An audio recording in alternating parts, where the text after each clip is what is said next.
Et bonsoir les amis, c'est Twitch, j'espère que vous allez toutes et tous bien.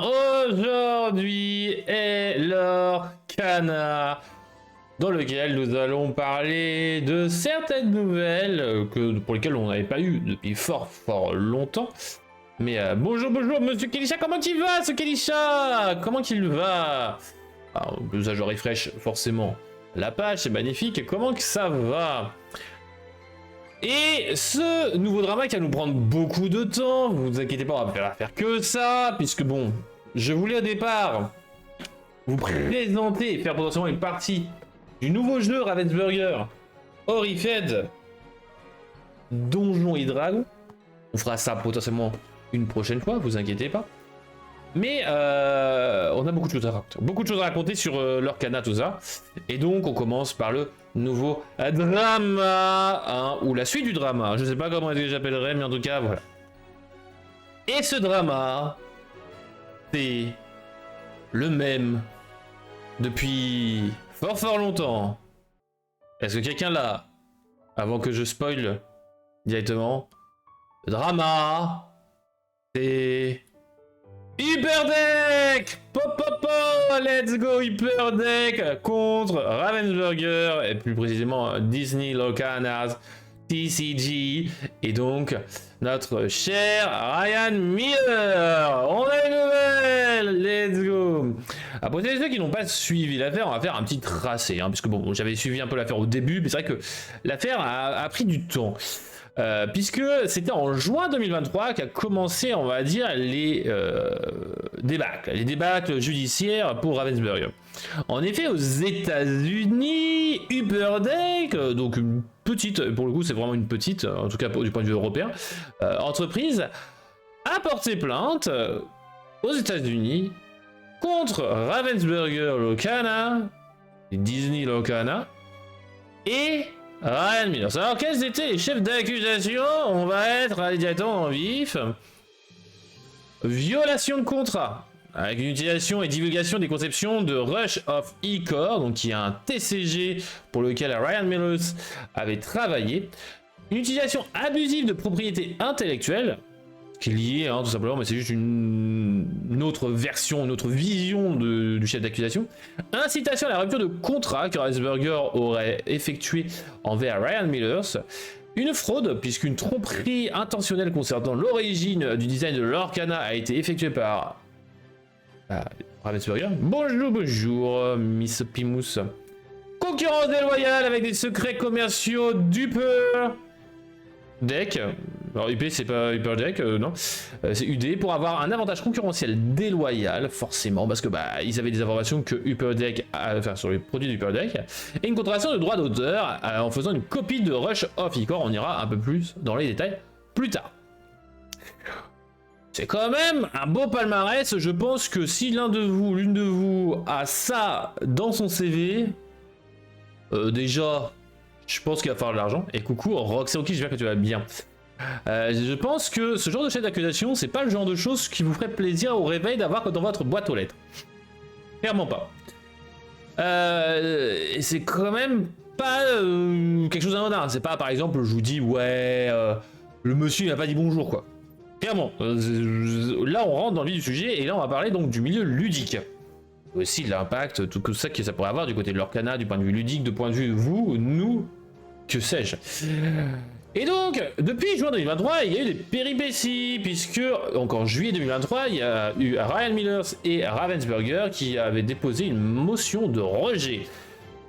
C'est un peu le même histoire, on va dire, que le gouvernement français, hein. C'est le même genre d'histoire d'amour. En août, dans ces cas-là, Hyperdeck dit je demande une injonction pour bloquer la sortie de l'Orcana, parce que je veux d'abord qu'on ait fini cette histoire-là avant que Ravensburger et Disney se mettent plein les fouilles, quoi. Parce que bon, si j'ai raison, ça me fait chier, quoi. Monsieur, il a dit bonjour, et bonjour m'appartient. Exactement, c'est plutôt ça, ouais. Et coucou Donald, j'espère que tu vas bien, Donald le boss. Cependant, bah non, en septembre 2023, annonce officielle de l'Orcana, voilà, l'Orcana est sorti. En même temps, on le sait, hein, ça fait quand même quelques années que c'est sorti maintenant. Et là, pendant un an, bon bah voilà, ça traîne, et l'affaire passe au tribunal fédéral du district de Californie du Sud en juillet 2024. Et c'est là où ça s'était arrêté parce que là, justement, en fait, Huberdeck était pas très content parce qu'en fait, le tribunal, il avait pas dans la poche. Donc là, il est passé à un cran au-dessus. Et là, en 2024, première audience envers le juge Lawrence. Ça, c'était un petit juge en gros, hein, c'est un premier juge. Et donc, de 2024 jusqu'à maintenant, voilà des audiences par-ci, par-là, machin. Entre-temps, on passe à notre année. Et qu'est-ce qui s'est passé? Vous êtes prêts? Parce que là, je vous dis, c'est les feux de l'amour. Hein, ce soir, on commence avec les feux de l'amour. C'est plus les feux de l'Orcana. Les feux de l'Orcana. Les feux de l'Orcamour. Les feux de l'Orcamour, qu'est-ce qu'il s'est passé cette année? Eh bien, en septembre 2025, donc c'est-à-dire il y a 2 mois, audience auprès du juge fédéral. J'ai déjà oublié. Kay Evanson. Je me suis dit, ah, c'est un prénom en K féminin. Kimberly, il me semble. Kimberly Evanson, voilà, c'est Kimberly, il me semble. Donc une audience, en tout cas, auprès du juge Evanson. Et le juge rejette toute accusation le 3 octobre 2025 envers Ravensburger. Et le 15 du mois dernier, rejette une tentative d'ajout d'une nouvelle accusation. Parce que Huberdeck se dit, bah très bien, tu me dis que bah, mes accusations valent rien, j'en rajoute d'autres. Evanson est en train de se dire, waouh, c'est bon, Ruff, ça fait 2 ans que tu me casses tes couilles avec tes histoires judiciaires là, c'est bon. Surtout que l'accusation était un vol de secret de fabrication, ce qui est encore une fois similaire. Donc en fait, voilà. Et après, bien évidemment, c'est le problème de, bah, ce sont des juges qui ne sont pas forcément au fait du milieu ludique. Donc forcément, c'est un peu compliqué. Je sais pas du tout si Evanson est dans le milieu ludique ou pas, mais bon, c'est un peu compliqué. Hein. C'est comme tout, hein, on va dire. C'est comme, bah, en France, les profs de maths, quand on leur demande de faire des profs d'infos, des cours d'infos, bah, c'est un peu compliqué. Ils ne sont pas forcément au fait. Donc en vrai, je pense qu'il y a un peu de tout sur le fait que Huberdeck casse un peu les couilles au juge et le juge n'en a un peu rien à faire. Enfin bon, après moi c'est mon avis. Parce que bon, 2 ans pour une affaire aussi faible, on en parlera un peu plus tard justement, vous allez voir que franchement c'est un pétard mouillé. Et le 27, donc il y a quelques jours avant Halloween, le règlement est conclu entre Huberdeck et Ryan Miller, parce qu'il restait plus que cette affaire là. Petite négociation avec Disney, hein. 39 000 $ versés à Huberdeck comme compensation. Ça correspond en gros aux anciens honoraires de Ryan Miller pour Huberdeck. En gros, Huberdeck avait versé 39 000 $ à Ryan Miller. Bah en gros, ses nouveaux patrons lui remboursent. Ah, vous allez dire, bon bah très bien, ça c'est cool, ça c'est cool. Let's go. L'Orcana a de beaux jours. Alors, on va partir sur des précisions. On va partir sur des précisions sur cette affaire. Tout d'abord, le principe fondamental de droit d'auteur qui est à l'origine du refus du chef d'accusation. Quel est-il aux États-Unis? Eh bien, il s'agit de protection de l'expression d'une idée, donc que ce soit une illustration, un univers, un texte précis, etc., etc. Donc j'ai l'expression de cette idée, mais ça ne protège pas l'idée en elle-même. Par exemple, je peux dire, hey, j'ai l'idée d'un bouquin où il y a un chien roux qui parle, qui est le chien d'un garçon roux. Ça peut être l'idée. Cependant, l'expression, elle sera protégée, mais mon idée n'est pas protégée. Voilà. L'idée en gros derrière. Donc, l'idée du TCG est très bien, mais ils ne l'ont pas exprimé de la même façon. Et on en parlera juste après, puisque Huberdeck a quand même sorti son TCG. Et donc, bah, il n'y a pas de copie. Donc, il n'y a rien à se reprocher. Et les mécaniques de jeu ne seraient pas protégeables, en gros. Avec un E à protégeable. Puisque, en effet, les concepts sont génériques, les outils sont utilisables par tous. En gros, vous avez des bouts de carton illustrés, on les mélange, on les collectionne, on joue avec, voilà. C'est le mécanique de jeu, en gros, qui ne seront pas protégeables. Ça me perturbe qu'il n'y ait pas un E. Désolé, mais je continue de parler là-dessus. On est d'accord que ça semble évident dans ces cas-là, si il fallait que Ravensburger soit en tort face à Huberdeck, Huberdeck sera en tort face à beaucoup d'autres jeux, que ce soit envers Altered, envers Pokémon, Yu-Gi-Oh, Magic. Et là, ça mettrait bien évidemment des faux poudres. C'est un peu illogique. Qui est d'accord avec moi? Qui est d'accord avec moi? Moi, franchement, moi je suis d'accord avec moi. Mais ça, c'était jusqu'au 27 octobre 2025. Mais le 27, c'était il y a une semaine, les amis. Et là, c'est ouvert donc un nouveau chapitre. Pam pam pam. Voilà, c'est un peu comme le crapaud et le maître d'école. Vous avez le premier livre, suivi par le deuxième livre. Et bien le premier livre, c'était donc l'affaire Upperdeck versus Lorcana aux États-Unis. Et maintenant, le nouveau chapitre, je vous le donne en mille. Vous l'avez, c'est Upperdeck versus Ravensburger en Europe. Ah oui, hein, il y a un autre terrain, qui dit autre terrain dit autre loi. Puisque, en effet, la loi en Europe offrirait des protections plus fortes pour la propriété intellectuelle, d'après Jason Mashra, le président d'Upperdeck. Ok, bon bah, qui ne tente rien derrière. Mais là, dans ces cas-là, c'est un peu comme les livres de cuisine. Les recettes ne sont pas protégées, mais les photos et mises en page. Exactement, Keisha. Exactement. Et dans ces cas-là, les chefs d'accusation sont un peu plus graves. C'est que, ou grave, du point de vue européen, c'est de secret d'affaires et la concurrence déloyale. Bon, la concurrence déloyale, on avait un peu parlé hein, au niveau des States, donc en vrai, ça semble un peu faiblement réussir, enfin, peu de chances de réussir. Secret d'affaires, même si c'est plus ou moins lié à ce qui s'est passé aux States, c'est un peu plus complexe. Et donc ils ont déposé plainte, là, qui a eu lieu il y a quelques jours, à Bruxelles, voilà, et bah, advienne que pour. Et donc maintenant, Upperdeck ne va plus dire Lorcana copie notre création, mais va plutôt dire Ravensburger a obtenu un avantage déloyal en utilisant illicitement nos informations de développement confidentielles transmises par Ryan Miller. Bon, en gros, c'est exactement la même chose, mais de façon différente, différée de le dire. Et là, on se dit, mais arrêtez, hein, faut arrêter. Je sais pas ce que vous prenez, monsieur, mais il faut arrêter de le prendre. Bon, vous allez dire, bon, d'accord, ok. L'enjeu est quand même assez grave, puisque c'est quand même l'éthique des affaires et non plus l'originalité créative qui est en jeu. Hein, c'est dans le sens où vraiment, ils ont fait de l'espionnage industriel, en gros. Plus grave que de l'espionnage industriel. Et le risque est grave pour nous, Européens, c'est que le marché européen serait fermé, temporairement au moins, à la vente de Lorcana. C'est-à-dire qu'on n'aurait plus de cartes Lorcana en Europe. Et là, ce serait un peu plus grave. C'est d'ailleurs pour ça qu'il y a certaines informations qui ne sont pas forcément divulguées. Donc, voilà. Ça a déjà un impact assez colossal pour nous. Et là, j'imagine tout le monde... Oh non, je veux ouvrir mes iconiques, mes enchantés, mes épiques. S'ils me prient de ta rame, je les engueulerai. Alors, vous inquiétez pas, de toute façon, la vente du prochain set peut pas être interdite, puisque bon, à marque que l'affaire soit vraiment en avance, ça m'étonnerait largement.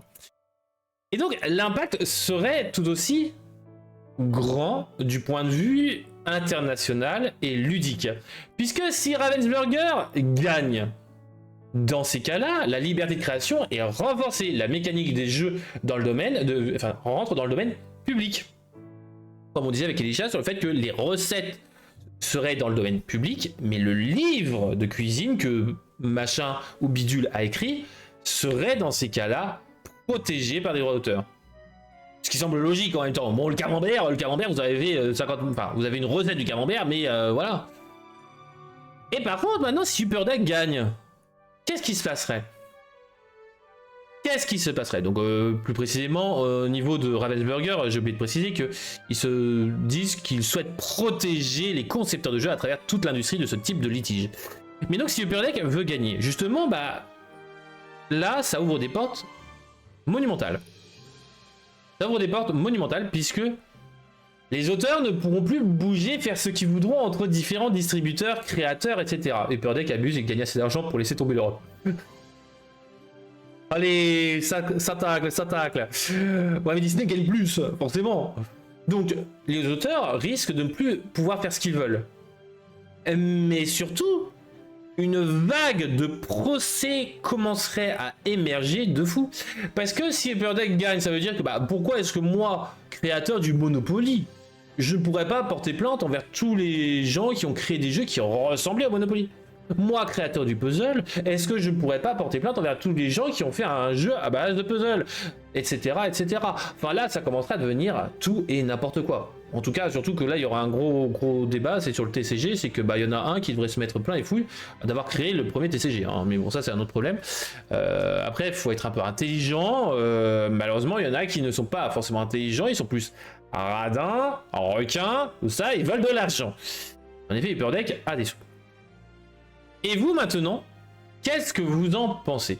Et donc on va parler donc du TCG Rush of Ichor, qui m'intéresserait d'ailleurs de tester parce qu'en vrai, donc suite à ça j'ai pu étudier et franchement les illustrations sont assez cool. Mais j'avoue que on en parlera, mais je pense que Hyper Deck devrait un peu se taire parce que je pense que qu'il se mouille un peu trop là, mais bon. Donc Rush of Ichor, c'est un TCG qui a un synopsis, hein, comme tous les TCG, et là vous allez me dire, ça me rappelle quelque chose. Le ciel s'embrasa, tandis qu'il pleuvait des traînées de pourpre et d'or, débordantes de puissance. Là où elle s'abattit, la réalité se déforma. Et ça nous rappelle un peu justement la vague d'encre de l'Orcana au tout début du chapitre 1 qui, justement, donne de la puissance, réalise les rêves les plus fous des personnages des Glimmers. Pendant des siècles, les panthéons dans Rush of Ichor étaient crus solitaires. Vous aviez les panthéons grecs, etc. Mais avec cette ruée à l'Ichor, l'illusion fut brisée. La bataille commença pour savoir qui obtiendrait le pouvoir de l'Ichor. Oh yeah. Là en gros là aussi on ressemble un peu à du Orcana en gros. L'encre ça donne du pouvoir, jaune utilisé, ça va créer un geyser d'encre, ça va donner de l'argent, machin, etc. Donc là on comprend un peu que bon. Le synopsis, quand même, j'avoue que bon. Après il y a quand même des différences. Clairement des différences. Mais au niveau de la mécanique, au niveau du jeu, etc., qu'en est-il? Parce que bon, un synopsis, c'est qu'un synopsis. Après, encore une fois, c'est qu'une idée. L'objectif du jeu, c'est d'être la première équipe, parce que ça peut jouer en équipe, à sécuriser un certain nombre d'icors. C'est-à-dire, en gros, à avoir un certain nombre de points de victoire. En 1v1, il en faut 10. En 2v2 ou en 3v3, il en faut au moins 15. C'est-à-dire que vous allez engager vos personnages pour gagner des points de victoire. Mais dis donc, ça me rappelle les choses. Oui, ça nous rappelle l'Orcana, mais ça peut nous rappeler aussi Keyforge. Ça peut nous rappeler plein d'autres TCG qui étaient plus anciens que Rush of Ichor. Donc en vrai, cette mécanique-là n'est pas nouvelle. C'est suffisamment générique pour marcher avec tout jeu de bataille pour des ressources. Exactement, Keisha. Exactement. Donc en vrai, mais l'objectif, ok, ça nous fait penser à du Lorcana, mais d'autres TCG aussi en vrai. Donc pour le moment, pas vraiment convaincu. En tout cas, pour moi, je suis pas convaincu. Mais j'avoue que quand même, on se dit... Il y a quand même des petits trucs. Hein. Maintenant, la construction du deck. Parce que bon, maintenant, on a l'histoire du jeu, on a l'objectif. Maintenant, la construction du deck. On va devoir choisir un avatar qui serait en gros un équivalent d'un commandeur, donc au niveau de Magic. Donc qui restreindrait le deck. Ce n'est pas tout à fait pareil, puisqu'on n'a pas de commandant, on n'a pas de commander dans l'Orcana. Sauf exception dans différents formats. Mais qui sont des fanfictions, pour le moment en tout cas. Donc l'avatar c'est propre à Rush of Ichor. Par rapport à l'Orcana. Donc ça, c'est différent. Mais c'est justement cet avatar-là va restreindre le deck en fonction des couleurs, des cartes, des encres, des familles de cartes que vous allez jouer, en gros. Ce qu'on appelle justement à des... j'ai oublié le nom, c'est pas grave, on verra ça après.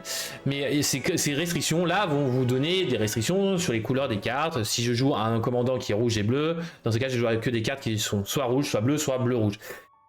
Minimum 40 cartes avec un aspect correspondant à l'avatar. C'est-à-dire que si je joue une carte vert-rouge avec un avatar qui joue bleu et rouge, je peux. Précision, je suis limité à 2 exemplaires de chaque carte dans mon deck. Ah ouais. Quand même bien plus violent que l'Orcana quand même. 2 exemplaires. Les starters, vous allez en avoir plusieurs, mais avec des illustrations différentes. Personnalisation des champions en plaçant une infusion, ce qu'ils appellent une infusion dans la sleeve. Et ça, on en parlera un peu plus tard. Et je trouve que le concept est vachement cool. Mais là aussi, ils ont pas inventé l'eau chaude. Ça existait dans un certain jeu de société où on personnalisait nos cartes avec des slips. Mais ça, on en parlera plus tard. 10 cartes d'influence qui vont compter notre mana. On va en parler juste après. Ça nous fait penser, pour ceux qui connaissent, à Star Wars Unlimited. Donc en vrai, pour le moment, ok. Mais l'infusion, ça va être un deck propre. Voilà, j'ai oublié de préciser. Non, non, c'est bon. Vous allez avoir un deck de 10 cartes d'influence qui va être à côté. C'est pas vos propres cartes que vous allez mettre pendant. C'est pas comme Magic où vous avez des terrains qui vont pourrir votre deck. Non, ce sont des cartes qui sont à côté que vous allez crafter au fur et à mesure. Un peu comme One Piece, a priori. Voici le terrain, à quoi il ressemble. Donc vous allez avoir des terrains, des monuments que vous allez pouvoir construire. Vous allez avoir qui vont se trouver en bas. Ici. Vous allez avoir votre deck. Alors là, j'avoue que je suis pas un expert de Rush of Ichor. J'imagine qu'il se trouve là. Vous allez avoir votre avatar en haut à gauche. C'est bizarrement le meilleur endroit pour les commandeurs. Mais les commandeurs existent déjà depuis longtemps, officiellement dans Magic. Exactement, donc en vrai, c'est pas plus que ça. Et vous avez donc vos champions, voilà, qui vont avoir des dommages ici, comme on peut le voir. Et donc de l'icor qui vont essayer de capturer, de voler, de piller. Ok. Bah, c'est pas tout à fait comme l'Orcana, parce que l'Orcana, quand on pille du lore, il vient directement dans ma réserve personnelle. Là, c'est le personnage qui lui est propre. Alors, ça ressemble un peu plus à Keyforge, justement. Donc, Rush of Ichor, ok. Alors, très intéressant comme TCG, a priori, mais pas non plus si ressemblant à l'Orcana, à mon avis. Bien évidemment, vous pouvez bien évidemment échanger là-dessus. Même en commentaire au niveau de la vidéo, ça m'intéresserait d'avoir votre avis. Voilà comment se présente une carte Avatar. Donc là, vous avez Exiel, la dame de l'arc-en-ciel. Donc là, vous voyez, c'est toute la mythologie qui va être mise en avant, contrairement à l'Orcana, c'est tout l'univers Disney. Vous avez aussi Anubis, etc. Je vous invite à regarder le site, hein, si ça vous intéresse. Franchement, les cartes sont magnifiques, hein, mais ça vous fait beaucoup penser quand même à Magic et pas trop à l'Orcana au niveau du graphisme. Donc bon, après, c'est pas ça qui se critique, hein, c'est plutôt au niveau de la mécanique. Et j'avoue que c'est pas si ressemblant. Après, vous avez une ligne où vous avez le nom de l'avatar, ok, le type de carte et sa loyauté, un peu en gros le nom, le sous-nom, la classification dans l'Orcana, ok. Les icônes de l'aspect, voilà, c'est ça ce qu'on appelle ça, l'aspect, donc il correspond en gros aux couleurs de la carte. Donc là, vous avez bleu, jaune, ok. L'habilité, la capacité de l'avatar, donc vous allez pouvoir activer tour après tour, une fois par tour, en payant une ressource, bon bah, ça c'est comme tout TCG, et la capacité Rush, Rush 3 par exemple ici. Alors là, rien à voir avec justement Rush de l'Orcana. Le but va être d'utiliser de l'Ichor, qui sera sécurisé, non pas pillé, on verra plus tard sur la différence, pour activer la capacité, mais vous ne pourrez le faire qu'une fois pendant tout le duel. Un peu violent quand même, hein, mais oui, c'est comme ça. Mais vachement intéressant au niveau de la mécanique. À côté de cela, vous allez avoir les champions. En haut à gauche, vous allez avoir donc l'influence, enfin le coup de l'influence. Vous allez avoir donc l'infusion en dessous, donc ça on en parlera après. Le nom du champion en haut. L'icône aspect, donc là c'est une carte violette, vous en avez 6 aspects différents. Bon, type tout ça. Les mots-clés, les capacités, bon le texte d'ambiance, attaque et vie en bas à gauche. Ça c'est comme dans toutes les CG aussi. Et en bas à droite, on retrouve des sortes de balles, les symboles rouges correspondent au raid. Et tout simplement, quand vous allez raid, justement, vous, avec ce personnage-là, vous allez prendre 2 jetons d'Ichor et les mettre sur ce personnage-là. Ah, ok, donc en gros, c'est comme si vous partiez à l'aventure et que les 2 de l'or n'iraient pas dans votre réserve directement de l'or, mais sur votre personnage. Et là encore, ça ressemble à Keyforge, j'ai pas à l'Orcana. Ok. Et maintenant, passons donc à moi ce que je trouve super kiffant, mais que c'est là où Hyper Deck devrait se faire un peu petit. C'est donc les cartes infusion. À quoi ça correspond? C'est en gros un transparent. Et coucou Red Initial, j'espère que tu vas bien. C'est une sorte de transparent que vous allez mettre dans la sleeve avec votre champion pour justement personnaliser, donner une capacité supplémentaire à votre champion. Vous allez avoir le droit à 2 exemplaires pour chaque infusion. Donc par exemple cette infusion là, j'en peux avoir 2. Vous allez avoir en gros des infusions supérieures, vous avez le droit qu'à un seul exemplaire, voilà. Bon, ça rentre un peu plus dans les détails, mais franchement, personnaliser votre carte comme ça, je trouve que c'est vachement stylé. C'est vachement plus intéressant que Alchad où vous avez votre personnage et si vous avez la chance, vous avez la carte la plus cheatée du monde, la version la plus cheatée du monde, ou la plus nulle. Et bien là, vous avez juste à choisir comment personnaliser votre carte et ça vous offre des possibilités quasiment infinies. Et ça, c'est vachement intéressant. Alors là, par contre, si l'Orcana faisait ça, bien évidemment, là, on commencerait à parler de problèmes. Clairement. Mais est-ce que vraiment on a ça? Non. Donc, ce n'est pas vraiment le même problème que l'Orcana. Contre un petit jeu de société que Pimous pourra rénover parce que j'ai oublié son nom. Qui joue avec des cartes transparentes, qu'on met dans une seule slip pour faire une seule carte, etc. Oh, le copyright. Là, voilà. Alors, à moins que ce soit Hyperdeck qui soit derrière, mais il me semble que non. Donc voilà. À voir, justement. Franchement, un peu problématique au niveau de ça. Maintenant que vous avez compris à peu près comment on représente, comment ça se représente, comment ça se joue maintenant. Vous allez avoir donc à votre tour différentes phases, comme tout TCG. Première phase, la Start Phase. La Start Phase va se décomposer en 2 sous-phases. Première phase, c'est sécuriser l'Icor. Tout Icor se trouvant sur vos champions va arriver à être sécurisé dans votre réserve, votre pool d'Icor sécurisé que vous allez pouvoir utiliser pour activer des capacités rush. Objectif donc à être le premier à 10 Icor sécurisé. Vous allez ensuite réinitialiser son influence, ce qui correspond à redresser votre réserve d'encre, et vous allez en gagner une que vous allez prendre donc, de votre deck d'influence. Vous allez en avoir maximum donc 10 d'influence puisque vous en avez 10 de base de côté, et donc vous ne pourrez pas aller plus que 10 d'encre. Et bien, je te dis qui utilise les phases transparentes pour dire à qui appartient la carte. Oui, ça s'appelle Firetron aussi. Mais là, c'est dans le sens inverse. Mais ouais, exactement. Donc en fait, le côté transparent, c'est pas non plus nouveau. Hein. Donc et là, par contre, il risque un peu plus de procès là-dessus. La draw phase. Alors, vous avez picoé. Non, bien évidemment, vous avez pioché une carte, sauf en premier tour. En action phase, donc c'est la phase d'action, vous allez pouvoir activer des pouvoirs d'avatar. Vous allez pouvoir utiliser des capacités rush, des capacités action, déclarer des attaques, piller l'Icor, etc., etc. Donc en gros, un peu comme l'Orcana, vous faites un peu tout et n'importe quoi, mais bon, c'est le seul TCG qui fait ça. Et vous allez faire la end phase, donc avec les capacités end en anglais. Ok, ressemblance à l'Orcana, mais à n'importe quel TCG là aussi. Donc, bon, vous allez vous dire, ouais, pourquoi pas. Par contre, chose innovante, alors innovante entre guillemets parce que d'autres TCG ont fait des trucs comme ça. C'est que si votre pioche est vide et que vous devez piocher une carte, dans ces cas-là, l'adversaire sécurise un Icor. Il va piocher 2, il sécurisera 2 Icor, etc., etc. Donc ça va juste accélérer la fin de la partie.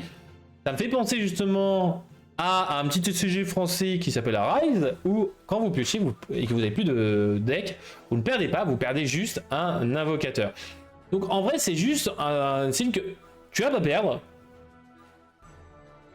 Pas de suite du moins. T'as un petit temps de latence, mais voilà. C'est pas une défaite pure et dure, mais c'est pas forcément dans le bien. Donc ça je trouve ça bien que des jeux de société, et donc en l'occurrence là des TCG, passent ce genre de système là, parce qu'en vrai les decks meules c'est toujours un peu la hantise du joueur. Mais là, ça donnerait un peu plus d'intérêt. T'as pas perdu, mais gagne vite. Voilà, t'as pas perdu, mais l'adversaire va gagner plus vite, quoi, c'est tout.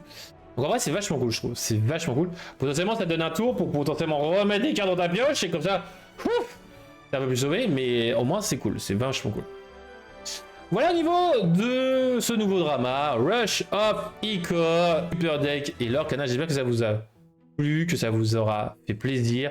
Vous êtes au courant de tout l'avenir judiciaire et juridique de l'Orcana, de Ravensburger, du Upper Deck, tout ça. Je sais pas si vous serez intéressé par vous. Je ne sais pas si vous serez intéressé, vous, par le jeu Rush of Ichor. Il me semble qu'il n'est pas encore sorti en français. Mais en vrai, ça a l'air assez cool en vrai. Et les designs sont vachement sympas, je trouve. Mais ça fait penser un peu trop à Magic quand même, hein, au niveau du graphisme. Donc bon. La mobilité des auteurs, ok, ça peut poser problème, mais la mobilité des graphistes, dans ces cas aussi.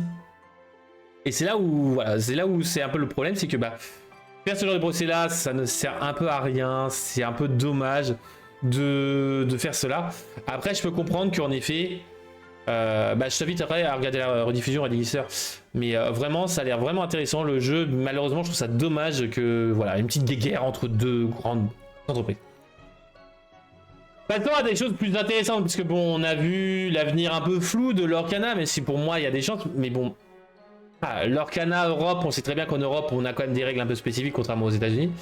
On va parler d'un nouveau site pour lequel j'ai été invité justement à tester, il y a aussi à vous en parler, qui est donc Lorca Hub. Lorca Hub, donc Lorca, L-O-R-C-A, H-U-B, voilà. Où vous allez pouvoir faire plein de choses et je vais vous inviter justement à voir aujourd'hui du moins comment ça fonctionne un petit peu. Alors vous pouvez faire plein de choses, voilà à peu près, en dézoomer maximum, donc moi je vois quasiment rien. Vous allez avoir lorsque vous construisez... et coucou Kiriki Tibbs, comment tu vas? J'espère que tu vas bien. Donc vous allez avoir la possibilité de créer votre deck, donc quand vous créez votre deck, vous allez choisir une bicolorité, le nom. Donc voilà, par exemple jaune-violet. Si vous voulez changer, il va vous dire un petit message en mode t'avais dit que c'était jaune-violet, donc il va falloir que tu changes les paramètres. Donc là, pas compliqué. En haut, vous allez avoir la possibilité de changer tout ça. C'est assez fluide quand même. Donc là, c'est la vue que j'ai. Voilà, vous avez le deck, mon deck, directement. Donc mon deck jaune-violet, la différente vues. Vous avez la possibilité de voir ça comme ça. Vous allez pouvoir mettre l'étiquette en mode pour les numéros, ça c'est cool. Vous allez pouvoir aussi les mettre en nom, ce qui prend beaucoup moins de place, et donc mettre juste la souris dessus. Ça, c'est plutôt sympa. Et après, vous allez avoir des tris et des façons, donc le type, le coup, le chapitre, ancrable ou non ancrable. Il est en cours de fabrication, donc bien évidemment, si vous voulez rejoindre le Discord, n'hésitez pas. Il est bienvenu de lui donner des conseils. Moi, j'ai déjà fait quelques retours. Et au niveau de la modification, il n'y a pas besoin de charger quoi que ce soit. Vous allez, hop, tout en haut. Bon, alors, je ne vous le voyez pas ici, bien évidemment. Ce serait trop simple. Modification. Un TCG qui ressemble à Magic, et j'ai entendu parler d'un TCG qui s'appelle Machikuli. Je connais pas du tout. Un autre Dreamboard Inc. du coup. Exactement, mais français. Et pour lequel justement il veut un peu des conseils, tout ça, pour un peu se... Alors, il y a aussi l'Orcanito, enfin il y a plein de jeux, un truc comme ça. Mais en vrai, c'est vachement cool. Puisque on va pouvoir aussi jouer dessus. Donc là, vous allez avoir la possibilité, alors par exemple, là, le nom, comme d'habitude, vous voulez chercher par exemple... notre chère bonne vieille Lilo, la Lilo zombie, hop, Lilo, je l'ai. Vous cliquez, 1, 2, hop, j'en rajoute. Et là, vous voyez, vous pouvez en mettre autant que vous voulez, mais cependant, vous allez avoir la couleur ici. Hop, la valeur, je vais zoomer un peu. Évidemment, vous n'allez pas pouvoir, hop, ici. Rouge, pour vous dire, ah bah t'as dépassé un peu la valeur, quoi. Après, vous pouvez bien évidemment augmenter, diminuer ici directement, comme d'habitude. Vous pouvez ajouter à la réserve, donc là ce qui serait une sorte de side deck. Les statistiques directement exploitables qui sont vachement cool je trouve. Donc vous avez un total, ancrable, le nombre d'ancrables et le nombre de non-ancrables. J'ai que 9 non-ancrables, ça c'est cool. Personnages j'en ai 32, je trouve bien plus lisible d'ailleurs au niveau des stats. Action, j'en ai 17, dont 17 chansons. Ça c'est cool, avec le petit symbole, j'aime bien. Les lieux j'en ai 0, 4 objets, voilà, vous avez la petite curve, assez sympa. La moyenne des personnages. Alors, je vais vous l'écrire directement Lorca Hub. Voilà, comme ça vous l'avez directement. Je mettrai directement aussi en lien dans les descriptions de la vidéo. Mais en vrai, c'est vachement cool. Vous avez aussi donc la force moyenne des personnages. Donc j'ai du 2. Vous savez que par exemple Gargoyle, c'est pas forcément bon. Bon, en même temps, pas du tout les bonnes couleurs pour Gargoyle. 2,6 en volonté, ce qui est pas négligeable. Et en lore, j'ai du 1,8. Donc c'est quasiment du 2 à chaque fois. Donc ça, c'est plutôt bien. Hein. Pour une sorte de deck rush, c'est plutôt bien. Hop, par contre, non, je m'en fous de ChatGPT. Vous allez avoir les caractéristiques, les sous-types des personnages, donc alliés, tout ça. Et ça c'est bon, ça. Directement, vous avez les pourcentages. Donc là, vous voyez pas en zoomant, mais voilà, là, vous avez les sous-types. Je vous invite à regarder. Bon, après, vous avez la possibilité de voir les raretés, si vous donnez à peu près les prix. Voilà, au niveau, bon, bah là, j'ai 8 légendaires. Ouf, je sens que le deck va me coûter cher. Bah, après, c'est que 8 légendaires, ça va, pour le moment du moins. Et les cartes par chapitre aussi, bon, ça, c'est comme d'habitude. Hein. Donc là, j'ai 32 cartes du chapitre 10, 8 du 6, 9 du 5 et 4 du 9. Hein, voilà, voilà. Donc là, c'est bien. Après, au niveau de ce site-là, voilà, quand vous rentrez, vous arrivez là-dessus. Donc, vous pouvez parcourir les cartes, explorer les decks. Il y a quelques decks déjà de base. Vous allez avoir construire des decks, simulateur de partie, comparer des decks, le prix card market aussi du deck, import-export flexible, donc vous allez pouvoir importer, exporter sur d'autres plateformes, et ça c'est cool. Vous allez aussi pouvoir faire donc la fameuse feuille de rendu pour les tournois, et ça c'est plutôt bien. Gestionnaire de collection pour ceux qui veulent rentrer leur collection. Assez bon, surtout qu'il y a une version téléphone du site, donc ça peut être pas mal. Recherche et filtre avancé, générateur de proxy qui est en cours de fabrication, et aussi la possibilité d'avoir un truc pour créer ou rejoindre une équipe avec vos amis. Le générateur de proxy, là aussi c'est plutôt pas mal. Pour le moment, voilà, vous créez, vous choisissez vos cartes, voilà, je veux, hop. Vous allez appuyer dessus, hop, je veux L, je veux L, je veux L, je veux... Non, évidemment, je peux pas cliquer là-dessus. Un peu trop petit par contre, tout ça. Bon, après j'ai dézoomé, donc bon. Hop, voilà, voilà. Vous allez, hop, en bas, vous avez la possibilité d'imprimer proxy. Vous allez avoir un PDF et c'est magnifique. Voilà, assez bien foutu. Option d'affichage, là aussi, encore une fois, en haut, vous allez pouvoir moduler le nombre de cartes par page, trier par l'ordre de tri croissant, décroissant. Enfin, franchement, il est vachement bien. Je vous invite à étudier un peu la chose. Hein. Franchement, il est vachement cool. Et Mousse, t'inquiète, il est déjà sur ordinateur. On a déjà le Discord. Il n'y a pas de souci à se faire. Donc franchement assez cool là-dessus. Je vous invite à l'étudier. Il est vachement bien. C'est en plus de ça quelqu'un de 92 qui est en train de, enfin né en 92 qui le fait, donc c'est quelqu'un de bien, hein, vous savez. La meilleure année c'est 92. Pas parce que c'est là où c'est que Disneyland Paris a été ouvert, mais parce que très belle année de naissance. Voilà au niveau du nouveau site. Je vous invite vraiment à étudier un peu farfouiller. C'est vraiment encore en bêta test. Si vous voulez rejoindre le Discord, n'hésitez pas à associer au site pour faire des retours en tant que testeur. Il est assez prenant justement pour qu'il y ait des gens pour tester, pour lui faire des retours. J'ai déjà fait des retours. Par exemple pour les proxys, c'est plus pour se protéger, je lui ai donné des conseils. Je lui ai dit que pour le tri, ce serait bien qu'on puisse les trier nous à la main parce qu'on voudrait peut-être pas faire un tri comme ça, on voudrait peut-être faire un tri personnalisé. Enfin voilà, vous avez vu, franchement assez à l'écoute, qui peut donner du petit travail, justement pour les proxys c'est un petit travail et potentiellement il le fera genre dans les jours qui viennent. Pour le coup du tri personnalisable, là c'est un plus gros travail et je lui ai dit ça c'est quelque chose qui n'existe pas actuellement sur Dreamborn, Lorcanito, etc. En vrai c'est cool, c'est un plus-value monumental. Pour les teams c'est aussi en cours, vous avez la possibilité aussi de faire votre propre, enfin ça sera un propre site de tournoi un peu à la RPH, différent bien évidemment, non officiel, mais qui vous permettra de vous créer vos propres tournois entre vous. Donc il est assez cool et assez complet. Franchement, j'ai déjà lu et bonne chance bien évidemment à lui sur son temps libre qu'il le fait, donc c'est assez cool. Maintenant, il nous reste 20 minutes, on va parler d'un petit morceau qui est donc des news de Givresort. Givresort, donc Wind Spell, qui sera donc le 7-11. Oui, le 7-10 sort cette semaine, je vous parle déjà de Givresort le 7-11. On avait déjà 4 cartes, je vous rappelle, qui étaient déjà leak. On avait Flagada Jones, on avait notre cher Mr. Mask, Angel, Ange et aussi Stitch. Mais on a d'autres nouvelles. Déjà, je vous informe donc les dates. Donc, les avant-premières auront lieu le 13 février. Incroyable, non? Pour la Saint-Valentin, bababam, badabam, ça sera cool. Vous allez pouvoir faire un week-end Lorcana avec votre amoureux, votre amoureuse. Incroyable. Angel, Stitch, marketing de ouf. Potentiellement même des produits Stitch et Angel, il y a clairement c'est le coup à prendre. Et le lancement officiel donc le 20 février qui sera, si je dis pas de bêtises au niveau des dates, juste avant Cannes, si je dis pas de bêtises. Il me semble que c'est la dernière semaine de février Cannes, mais là j'ai des doutes. Quand je regarde les dates, j'ai un peu du mal. Parce que il me semblait que ça allait genre jusqu'au 2 ou au 3 mars, mais bon, le problème c'est que normalement c'est jusqu'au dimanche.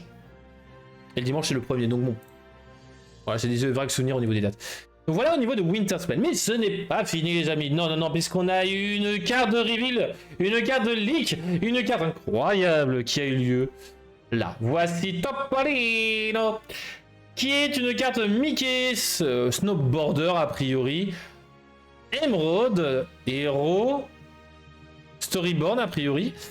6 non ancrables, 4 de force, 6 de volonté qui étend à 2. Mais c'est du 6 non ancrable. C'est du 6 non ancrable. Lorsque vous jouez ce personnage et lorsqu'il quitte la zone de jeu, chaque adversaire choisit et défausse une carte. En gros, c'est un petit Merlin-like, mais chez vert. Bon, c'est assez sympa. Le problème, déjà, je vous l'annonce de suite, il coûte beaucoup trop cher et c'est du 6 non ancrable. Ça coûte vachement cher, mon ref. Compte, ça annonce potentiellement l'arrivée ou le retour du moins des cartes de type Madame Mime, de renvoyer des cartes dans la main, etc. Donc ça c'est assez cool. Ça c'est cool, c'est cool.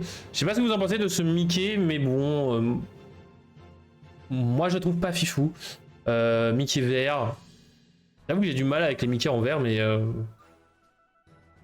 pourquoi pas? Oui, c'est quoi.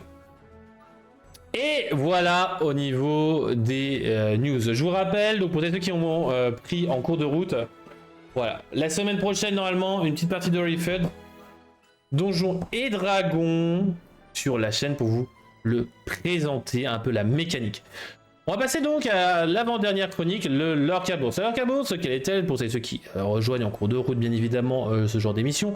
C'est une émission, une chronique hebdomadaire qui va présenter le prix des légendaires des différents sets. Et il faut que je prépare les légendaires du prochain set. Merci le dimanche bien pourri que je vais me prendre. De faire les proxys, c'est chiant. Nous allons avoir donc fabuleux, une baisse. Voilà, Dumbo 37 €, c'est pour ça que je vous l'avais dit. Hein, le Dumbo à 60 €, si vous en aviez, il fallait le vendre maintenant. Si vous voulez vous faire de l'argent, il va chuter, c'est obligatoire. On le sait très bien. Il va bien chuter. Il est déjà arrivé à 37 €. Il chute. Le Hades qui grimpe un peu, tout comme le Scar. Potentiellement quelques achats potentiels. Et le Max Dingo qui rebaisse, qui retombe à 17 € alors qu'il était à 23 € la semaine dernière. Les autres cartes, bon voilà, des petites variations de 50 centimes, mais ça c'est pas notable. Franchement, Dumbo, vous voyez que par exemple vous l'auriez vendu à 70 € même jusqu'à un moment. Et bien là, à ce moment-là, vous pouvez en acheter 2. Avec les sous que vous avez fait. Donc en ayant vendu un, vous pouvez en acheter 2. Voilà, c'est un peu le but du Lorca Bourse, c'est que voilà, je vous donne des conseils. Bien évidemment, on peut échanger sur l'utilité de la carte, du prix, ce que vous en pensez. Mais Dumbo allait forcément s'écrouler. Je dis pas qu'il va coûter 5 €. Il est quand même pas mauvais. Et pour moi, il vaut pas le 60 €. Il vaut clairement pas le 60 €, contrairement à d'autres cartes. Clairement. Les autres sets, qu'en est-il? Quels sont les autres sets, les prix des légendaires des autres sets? Le premier chapitre, eh bien, on a une réhausse de réponse. Ça, c'est du l'achat, clairement, de 10 à 13 € pour le championnat du week-end du 12 décembre en illimité. Forcément, cette réponse-là, c'est la carte emblématique la plus chère de l'Orcana. Les autres, quand même assez bien chuté. On se rappellera de la Lesnar Footborn, qui est maintenant à 4 €, je vous rappelle. Mais vraiment, la réponse, voilà, si vous l'aviez pas, vous commencez à réfléchir quand même un petit peu, parce que bon, là, vous avez le format limité, donc c'est peut-être pas forcément le bon moment, mais potentiellement en janvier, par exemple, après Zetren, ou même pour Noël. Rise of the Floodborn, l'ascension des Floodborn, bien les prix ne changent pas, ils sont tous en dessous de 5 €, sauf la bête héros tragique qui est toujours à 10 €, voilà, c'est gratuit quasiment. Into the England, les terres d'encre, tout est en dessous de 5 €, à part Robin des Bois Floodborn qui est à 5,50 €. On vous ferait grâce de ne pas l'avoir mis dans le côté jaune, il est dans le côté bleu, voilà, il y a 50 centimes près dans la famille des bleus en dessous de 5 €. Les retours d'Ursula, voilà, les 4 sets où il n'y a pas beaucoup de changements. Nous avons une réhausse de Diablo et de Sisu. Bon, ça c'est très certainement des achats compulsifs pour compléter et surtout pour le format illimité. Sinon, le reste c'est en dessous de 5 €. Donc vous voyez très bien l'impact des rotations. Pour les collectionneurs, c'est la vie, la rotation. Et ça, moi, ça fait plaisir. Et comme je suis collectionneur et joueur, alors moi, je suis tranquille, je suis bénéf. Moi, je joue mes petits decks tranquille pénouse. Et j'attends juste 2 ans pour compléter ma collection pour les quelques légendaires qui me manquent. Ça fait plaisir. Et les quelques foils qui peuvent me manquer. Merci à ces jeux qui m'offrent des foils. La personne qui ce message-là s'adresse, elle passe par là. Comprendra le message. Ciel scintillant. Eh bien, qu'en est-il? D'ailleurs, ciel scintillant, va falloir que je pense à le mettre un peu plus sur la gauche aussi. Nous avons une baisse de Robin des Bois de 5 à 4 euros. Forcément, il n'est pas forcément très important. Mer Azurite, la mer Azurite. Mais en fait, je suis en train de me dire qu'il y a juste ciel scintillant. Ah non, en fait, ouais, il y a quelques... Ok. La mer Azurite, qu'en est-il? Eh bien, nous avons une baisse de Maui demi-requin, voilà, qui repasse à 40 euros. Tiana, bon, elle reste toujours les alentours de 20 euros, hein, 22 à 19. Isma, baisse assez notable, hein, quand même, 18 à 15 euros. Et sinon, le reste en dessous de 5 euros. Bon, le Baymax, il reste à 7 euros. Mais ça, c'est un peu normal, hein, c'est le deck soin. Le deck soin a toujours du potentiel. Surtout que c'est une carte ancrable, contrairement à notre bon vieux grand Pabi. Donc en vrai, Baymax, c'est un peu plus logique, il est ce prix-là. L'île d'Arcasia, eh bien on a juste une modification sur le prix de Tamatoa avec le deck objet détective, forcément, hein, il remonte, il repasse à 34 euros, moi ça fait plaisir, voilà, je suis plus 7. La réponse, n'importe quoi. Aurore qui est à 7 euros, Balthazar Pixou à 14, et Bagheera qui reste tous les trois à leur prix, hein, lui à 8 euros. Et le reste en dessous de 5 euros au niveau des autres légendaires. Logique. Après, bien évidemment, je fais le prix des légendaires. Il y avait certaines SR qui vont, et rares qui vont être un peu plus chères, mais bon, voilà. C'est comme ça. Le règne de Jafar, oh là là là là, c'est une hécatombe, puisque la Lilo passe de 9 à 7,50 €. La réponse verte légendaire, bam, de 7 à 5 euros. Le Pinocchio de 5 à 3,50 €. Ah là là là là. Mais le Mickey Mouse acier, bah des achats de 7 à 8 euros. Le reste, ça stagne. La Fée Clochette et Dingo, tous les deux à 8,50 €. Namari, 19 €. Et le reste en dessous de 5 euros. C'est assez cool. Et voilà, au niveau de l'Orca Bourse, ça en est terminé. J'espère que ça vous aura plu. Ça vous aura fait kiffer, toutes ces chroniques. Et l'heure de se dire au revoir? Non, il n'est pas l'heure de se dire au revoir, puisque il nous reste encore une chronique. Si je le fais pas, je vais me faire taper. Va falloir que je réfléchisse déjà au mot de la fin. J'ai toujours pas fait. Mais voilà. C'est le moment que certains attendent à chaque fois pendant à peu près 50 minutes, ou des fois espèrent que j'ai du temps pour le faire. C'est le Lorca Quiz. Le Lorca Quiz, le moment où on parle de jeux, on fait des jeux sur les cartes. C'est plus, ça parle un peu plus aux collectionneurs qu'aux joueurs, mais en vrai les joueurs ont leur chance, puisqu'on va parler de cartes et de caractéristiques, de visuels, etc. Donc en vrai, vous avez toute votre chance. On va commencer par le Lorca Quote. Le Lorca Quote, c'est un jeu dans lequel où vous avez donc un texte d'ambiance que je vous sors de la carte. Il va falloir retrouver la carte qui est derrière. The aim of the board game, this game, is to find the card behind the quote, the flavor text. Because I'll just take the flavor text of the card, and you have to find the card, the original. I don't really know if I'm real clear for English people. Donc let's go pour la présentation, let's go for the first quote. Très bien, nous avons fait tourner le globe pour positionner la fresque. Nous avons les coordonnées. Allons-y! The quote is, okay, we rotated the globe to move the mural into position. We have the coordinates. Let's go! Et c'est en effet le Milosatch, alors c'est 7-7 et pas le 7-6, mais c'est en effet le Milosatch rouge universitaire intrépide.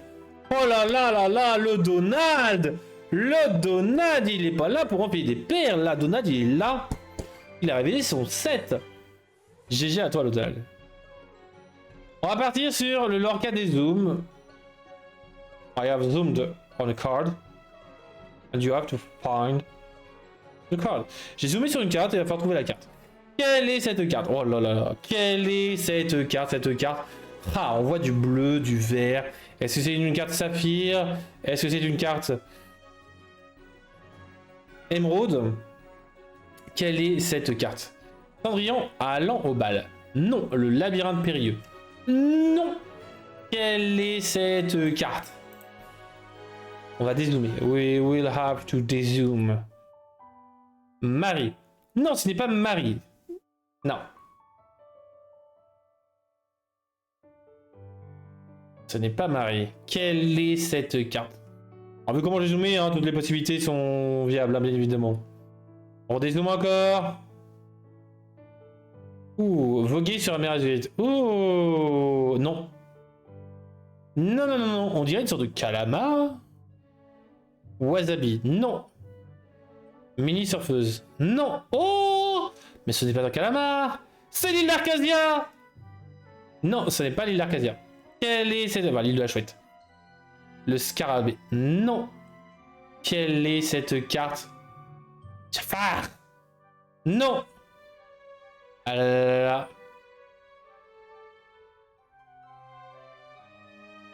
Si vous avez un genre indice avant. Là, vous avez l'indice. L'indice ultime.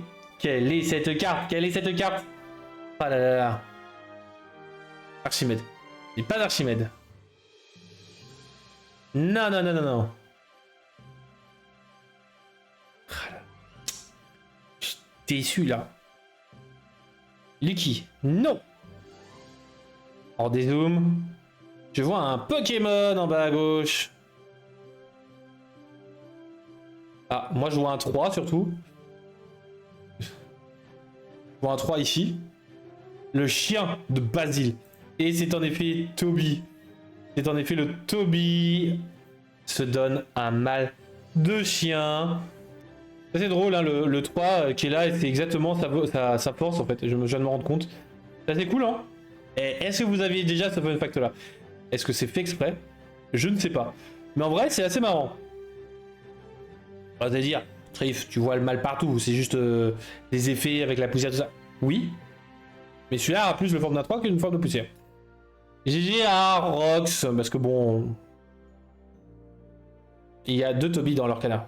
La tortue et le chien. C'est vrai, mais il y en a un c'est avec 1 et l'autre c'est avec 2 B. C'est vrai. Allez, on passe à... au prochain jeu.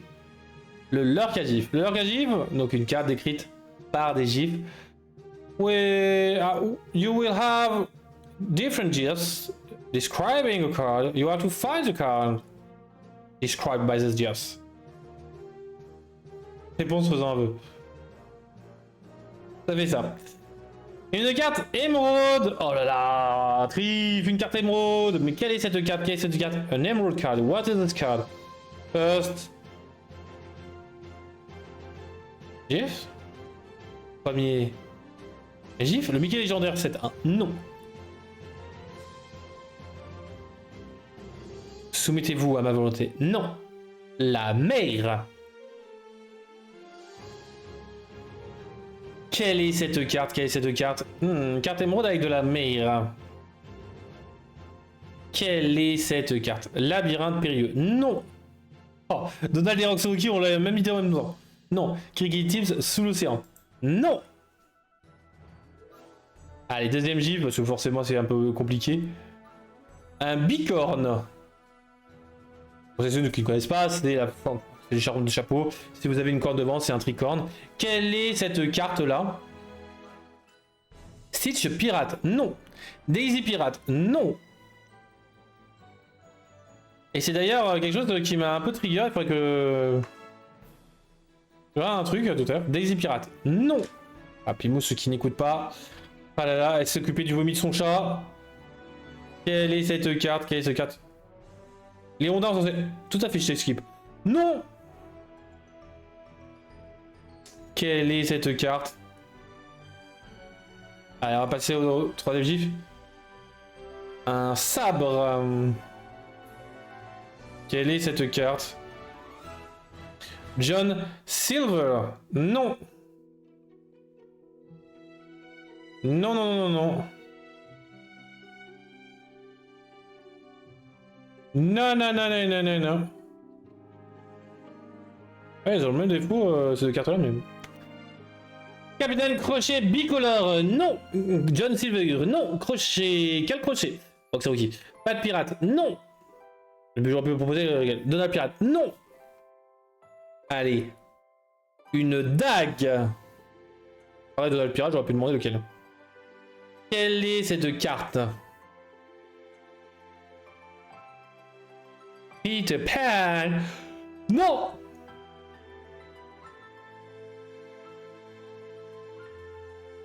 Ah, c'est pas simple, hein. Quelle est cette carte? Quelle est cette carte? Un gouvernail. Vous allez dire, bon bah... Ok, bon, on a compris, Trif, tu veux un pirate, ou un truc à rapport avec la piraterie. Quelle est cette carte? Quelle est cette carte? Ah. Le gouverneur est quand même un indice assez gros quand même. Mouche. Non. Pas mouche.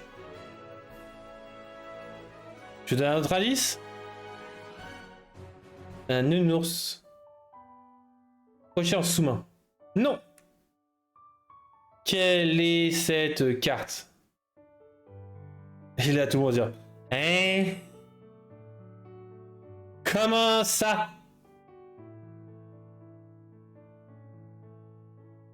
On a Nounours Pirate. John Darling, non. Quelle est cette carte? Michel Darling, non. Ça pourrait bien fonctionner, hein, mais non. Il n'y a pas de gouvernail. Quelle est cette carte? Allez, le dernier indice. Un blond. Un personnage blond.